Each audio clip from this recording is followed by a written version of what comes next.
Action figures are great! Welcome to the newest edition of TNI News with your host, JC.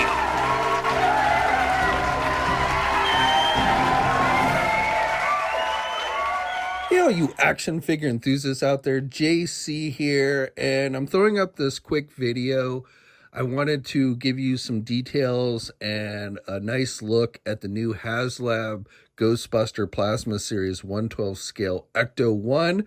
This campaign just launched during New York Comic Con. So I'm not going to go over every little specific detail about the Haslab because you can go over to the Haslab page and read all that information. I will just tell you there are two versions of the Ecto-1 that you can get. The regular version, which is $324.99, and then the deluxe version, which is a bit more expensive at $399. The regular version basically gives you what you need in order to display the Ecto-1 as it appeared in the first movie. You get the Slimer figure and the translucent librarian from the first movie.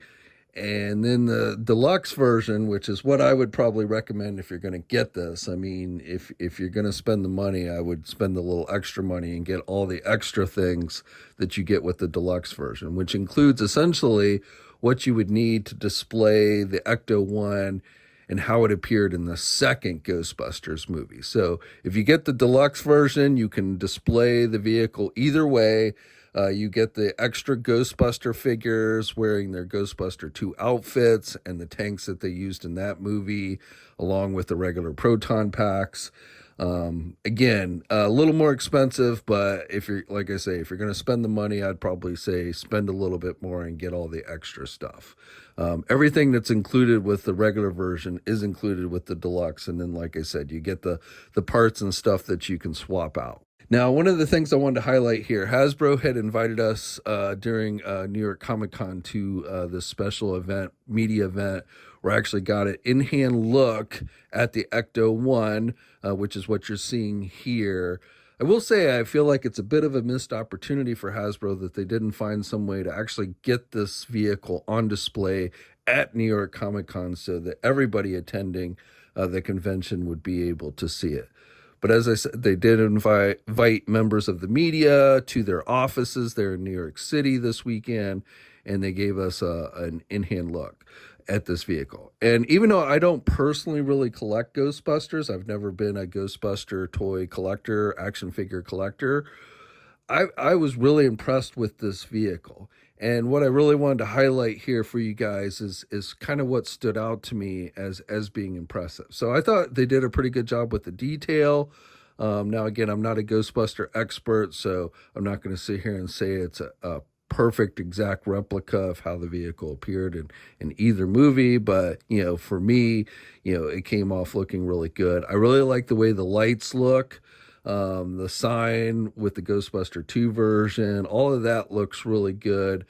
And what really impressed me is, according to the folks at Hasbro, there is going to be a USB port on this thing so that you can essentially keep it plugged in so that the lights can stay running all the time. It is battery powered, but again, they are going to give you the feature of a USB port so that if you want to display it on your shelf with the lights going all the time, you can do that. And to me, with these, these vehicles and stuff that have the lights, that's really important because, if the lights can only stay on for a couple of minutes with the battery power, to me, that almost kind of nullifies that whole feature. So again, according to Hasbro, this will have the USB port option so that you can keep it lit all the time. Now, it does have sounds as well.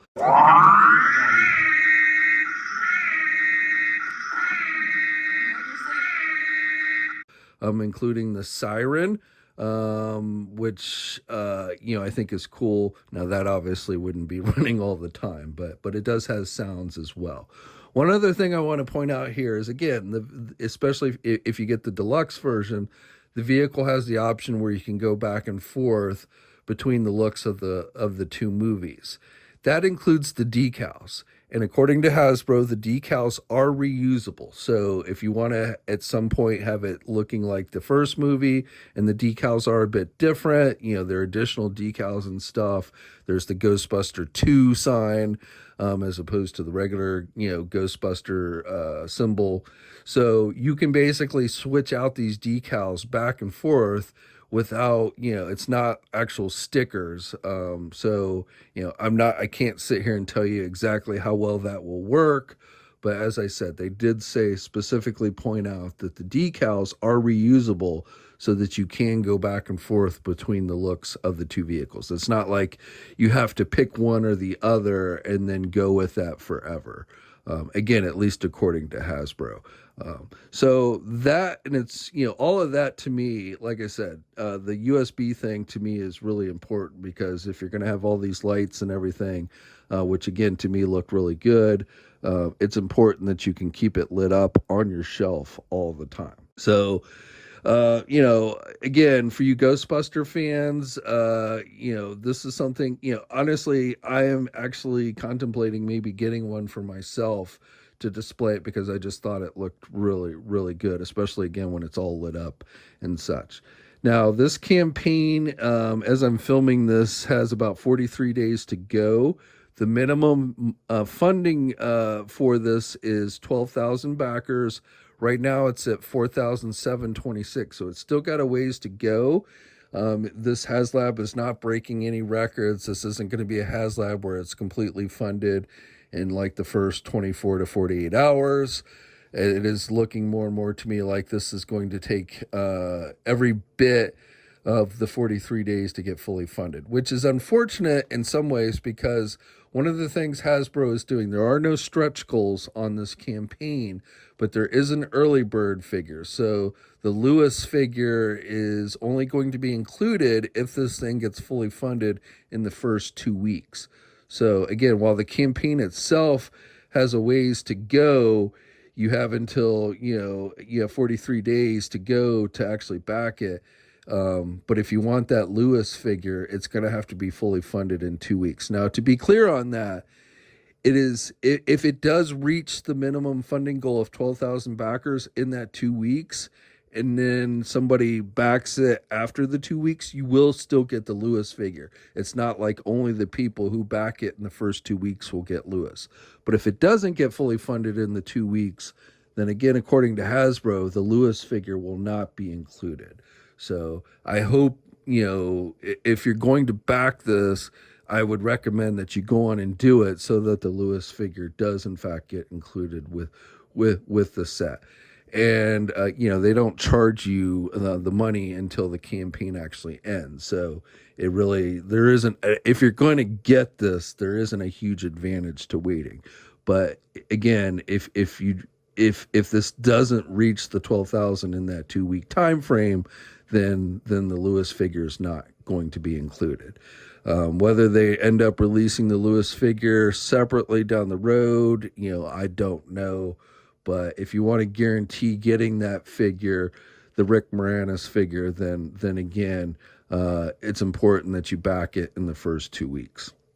So those are my thoughts on this. Again, I was really impressed with it, not even being a huge Ghostbuster fan. This one is tempting to me. Biggest hang up for me is just where would I put it.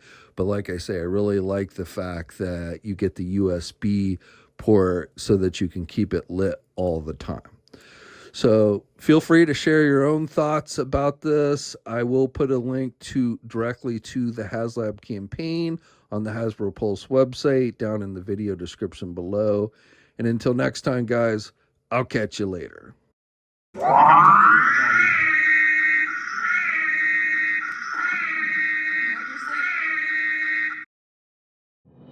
Thanks for watching today's video. Now, if you're new to the channel, please think about hitting that subscribe button. Also hit the bell notification so you're alerted every time I upload a new video. For all the latest action figure news, be sure to head over to toynewseye.com, marvelousnews.com, JediInsider.com, and tformers.com. And remember, action figures are great,